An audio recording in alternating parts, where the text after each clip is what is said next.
anything, I'm going to go be a fireman. And folks thought I was crazy when I left Highland Dairy because it's a good union job. I always wanted to do something to help people, but I didn't dream of being a fireman when I was growing up. It's just something that kind of fell in my lap, and I'm like, yeah, that sounds pretty cool. I think I'll give that a go. I'd never had a day in the fire service that I hadn't wanted to come to work. There's been days that you'd want to do other things, but it was never a job where you got to go, I got to go to that place today. It was never like that. Yeah, it's been fun. And I've enjoyed it. I've ran calls on people that I actually know. The core of the fire service is, I don't know who to call. I'm going to call 911 and say I need the fire department because these guys and gals are going to be able to come out here and take care of my problem. We see people on their worst day. When they're at the end of their rope, we see them and we try to make their day and their life better. I remember being a young firefighter and we're doing overhaul in the house and it's still off gassing and we don't have our mask on or anything. We're being old school tough firemen. We take off all our gear and go do overhaul while the house is still smoking and putting off gas. So yeah, we didn't know back then. When I came to the fire service, things have changed so much now. I was initially assigned to Truck 1 shift at Old Station 1. I can remember taking our turnout gear in the station with us, and we would sleep with our bunker pants and boots right next to our bed. Didn't matter if we made 3 fires in that shift, that was right next to us, so we're breathing all that stuff.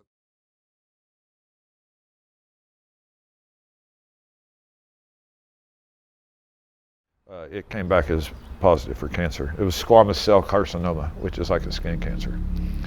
And I was scheduled for surgery 2 weeks later. They're like, we're gonna get you in, we're gonna cut it out.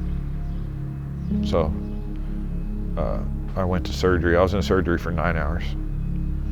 They said the tumor on my tongue was about the size of a grape.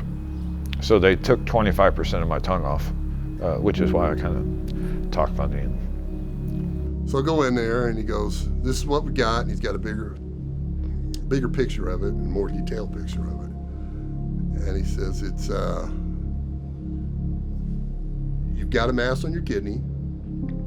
I'm 99% sure it's cancerous. And it's too large to do a partial nephrectomy, or nephrectomy, however you say it, I don't know. So I had to do radiation for 5 days a week for 6 weeks. They built this mesh mask that goes across my face and my shoulders, about my chest line up, that's skin tight. So tight when they put it on me, it leaves indentions on my forehead and my cheekbones. To keep my head still, they lay me on a table on the scanner, and then they lock me into this mask so I can't move my head because they're shooting radiation in my neck to kill off these potential cells that might be cancerous. So they pin me down so I can't move because it's such a precise shot of radiation. And I'd lay there for 30, 45 minutes with a straw on like a golf ball stuck in my mouth, breathing through a straw while they got me pinned down.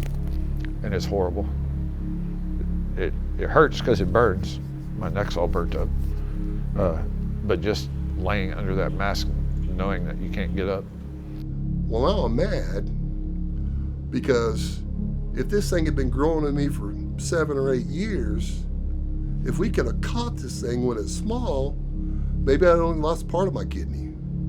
Or maybe there was other treatments they could have done that I would not lose any of my kidney. My wife always says, well, what if something happens to you? What do I do? What if something happens to you? I said, just go to a fire station. Tell them who you are, tell them what you need, and they'll do it for you. They'll get it done, you know.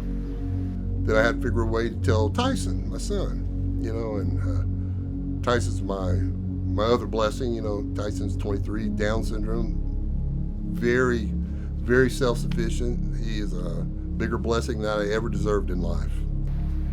That made me a liability on the fire ground to my guys. If I can't hear good and I can't communicate good because I can't speak, then I have no business being out there looking after 2 or 3 young men in the middle of fighting a fire, or standing on a highway on I-44 trying to cut a guy out of a semi. If I can't hear it, I can't communicate, then I don't need to be there. I can't put my guys at risk like that. So that made me decide to apply for a duty disability and just count my losses and say, I've had a good run, I've done a good job, my guys are my friends and I feel like they like me, and it's just time to go and hang it up. My boy needs me, and I need him. You know, I need him. But he needs his daddy to be around to help him with things. My job as a dad is to keep teaching every day. Like in the fire service, I was meant to teach every day.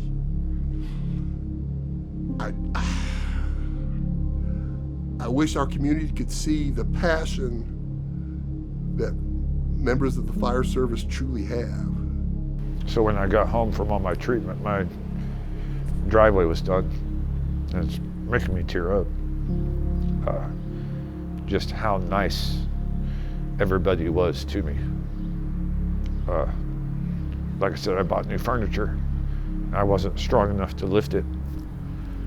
And Barber came up again with Frank Oswald and Cameron Beck, and they moved the furniture in the house for me because I couldn't do it. And I was like, how does this happen to me? You know, not that I'm better than anybody else, not that I hold myself in higher esteem than anybody else, but you know, it hits you that, how'd this happen to me? You know, I'm not supposed to be here. You know, I've got people that are counting on me.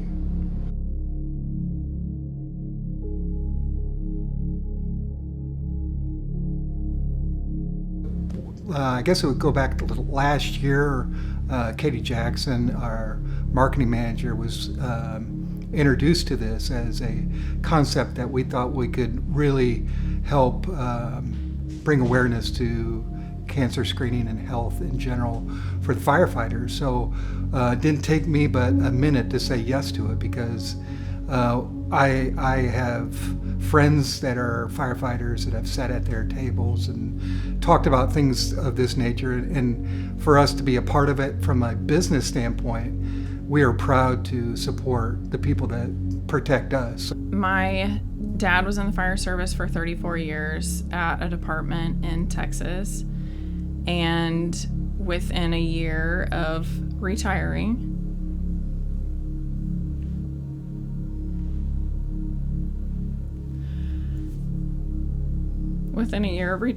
he was diagnosed with cancer.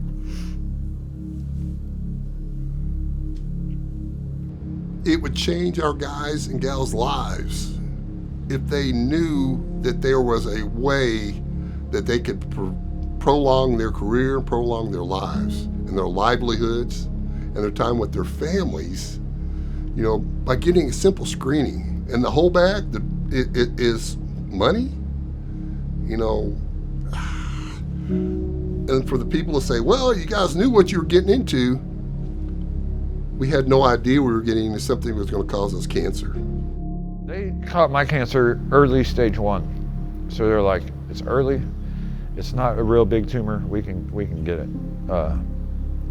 But to do a cancer screening and then catch it even earlier than that, and to potentially not have to have surgery and go through radiation and chemo, that'd have been a life changer. I'd probably still be working, you know.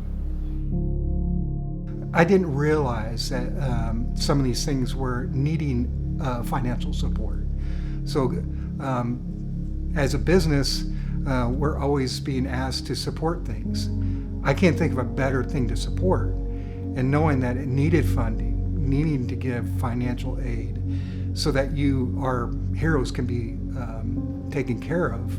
So it's great to know our money is going directly to that, and it's going to an organization that does help our community right here in Springfield. As the kid of a first responder, you wear that like a badge of honor. And I didn't realize that I still had that mentality as an adult. And so when it comes to my husband and our girls, they're very much the same way. They still, like, they wear that like a badge of honor that their dad is a firefighter. And, you know, these other kids are the same way. These other families are the same way. They see their person as a hero. And it's really hard to be the hero when you're sick. It's so hard knowing that something's growing inside of you, or what had been growing inside of you, that could kill you. That if you'd have been tested for it early on, it could have been taken care of.